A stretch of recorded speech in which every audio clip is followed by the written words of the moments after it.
Besimtarët ortodoks festojnë këtë të diel Pashkët me lutje për paqe. Ata ndoqën meshën e ngjalljes së Krishtit në kisha e katedrale në të gjithë vendin. Kremtimi kulmoi afro mesnatës, kur shpërnda drita për besimtarët.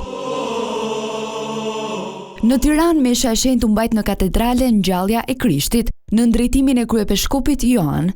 Mira besimtarë morën pjesë në ceremoninë solemne, duke ndezur qirinj dhe përcjell mesazhe shprehëse, paqeje dhe besimi. Kryepeshkopi i Tiranës, Durrësit dhe i gjithë Shqipërisë, Joan Pelushi, uroi të gjithë besimtarët të gjejnë paqe në zemrat e tyre. Le të përgjigjemi pra thirrjes paqen e ju në të gjithë jetën tonë.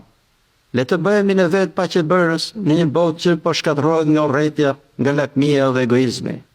Por që të bëhemi paqebërës, fillimisht duhet të kemi paqe brenda nesh. Bëni paqe në zemrën tuaj. Ai e cilësoi këtë festë si thirrje për dashuri, falje dhe besim mes njerëzve. Çfarë vlen njeriu të fitojë gjithë botën, na thot Krishti, nëse humb shpirtin e tij?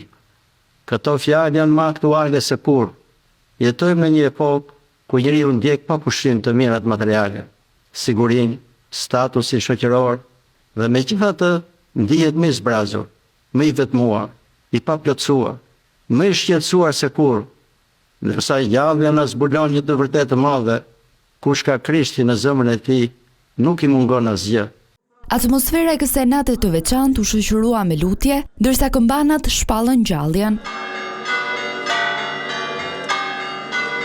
Pas meshës, besimtarët u larguan me qirin të ndezur në duar, simbol i dritës së shpresës që e çojnë në familjet e tyre.